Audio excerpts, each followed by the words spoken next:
Subscribe करिए हमारे educational channel को और नए वीडियो के नोटिफिकेशन पाने के लिए बेल आइकॉन को दबाइए। नमस्कार, आप सभी का स्वागत है।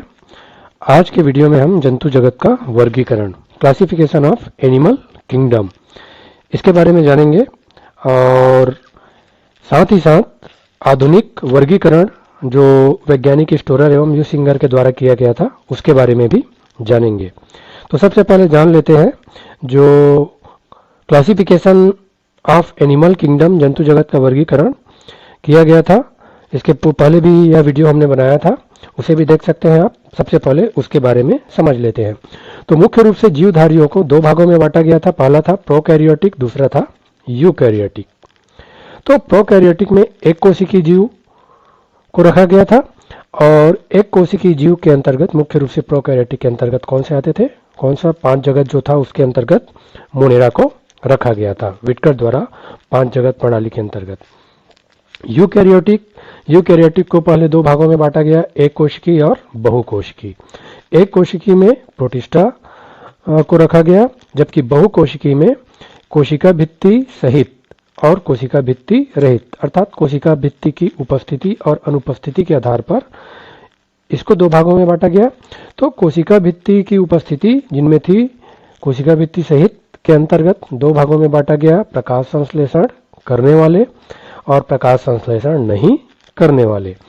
प्रकाश संश्लेषण करने वाले के अंतर्गत प्लांटी वर्ग को रखा गया, पादप जगत, और प्रकाश संश्लेषण नहीं करने वालों के अंतर्गत फंजाई वर्ग को रखा गया।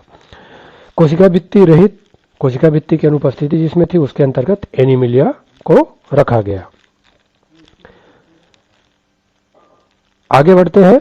तो 5 जगत वर्गीकरण जो वैज्ञानिक विटकर द्वारा दिया गया था, इस वैज्ञानिक विटकर के द्वारा समस्त जीवधारियों को जो 5 जगत वर्गीकरण के अंतर्गत बांटा गया था, हम देख पा रहे हैं उनको मुख्य रूप से मोनेरा, प्रोटिस्टा, पादप, कवक और जंतु, इन 5 भागों में बांटा गया था।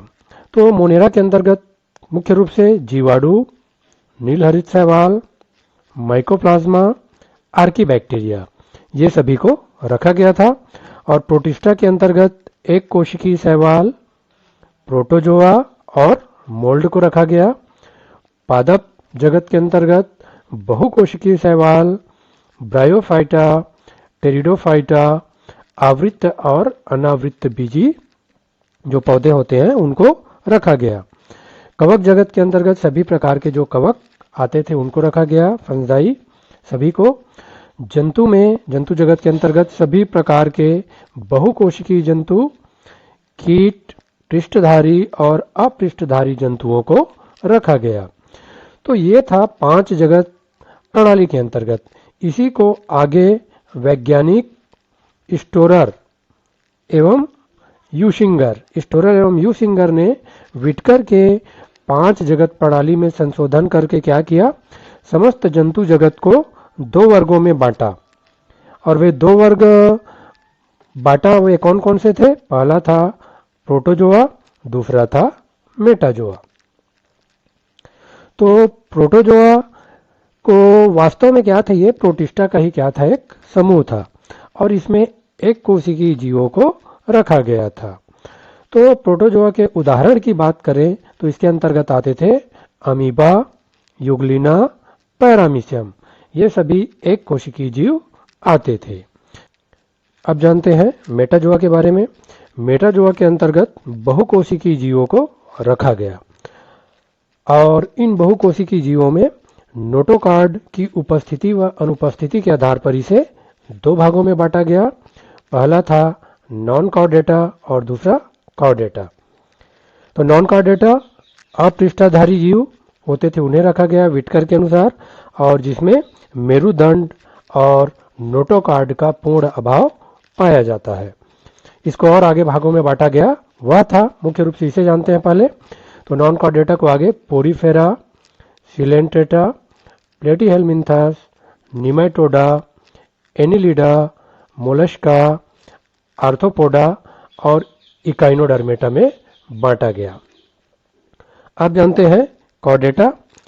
तो कॉर्डेटा में क्या होता है, मेरुदंड और नोटोकॉर्ड का उपस्थिति उनके जीवन की किसी न किसी अवस्था में पाई जाती है। इसे दो भागों में बांटा गया, एक्रेनिएटा और क्रेनिएटा। तो एक्रेनिएटा क्या होता था? एक्रेनिएटा अर्थात जिसके मस्तिष्क पर कठोर आवरण नहीं पाया जाता, इसमें कपाल का अभाव होता है, तो एक्रेनिएटा कहा गया उसे। तो एक्रेनिएटा को आगे हेमिकॉर्डेटा, यूरोकॉर्डेटा और सिफेलोकॉर्डेटा में बांटा गया। क्रेनिएटा जैसा हमने जाना, इसमें मस्तिष्क पर क्या होता है? कठोर आवरण पाया जाता है, कपाल की उपस्थिति होती है। तो क्रेनिएटा को आगे वर्टिब्रेटा में बांटा गया और वर्टिब्रेटा को आगे वो जो अधिवर्ग और था उसका वर्ग था, और वर्टिब्रेटा को एग्नेथा और नैथोस्टोमेटा में बांटा गया। नैथोस्टोमेटा को आगे अधिवर्ग पिजीज और अधिवर्ग टेट्रापोडा में बांटा गया, और अधिवर्ग टेट्रापोडा को आगे उभयचर वर्ग, सरीसृपी वर्ग, पक्षी वर्ग, स्तनी वर्ग या मैमेलिया में बांटा गया। तो ऐसे एजुकेशनल वीडियो के लिए आप सभी हमारे साथ जुड़े रहिए। आगे इन सभी का विस्तृत वीडियो आप सभी के साथ हम साझा करेंगे। आप सभी का बहुत बहुत धन्यवाद।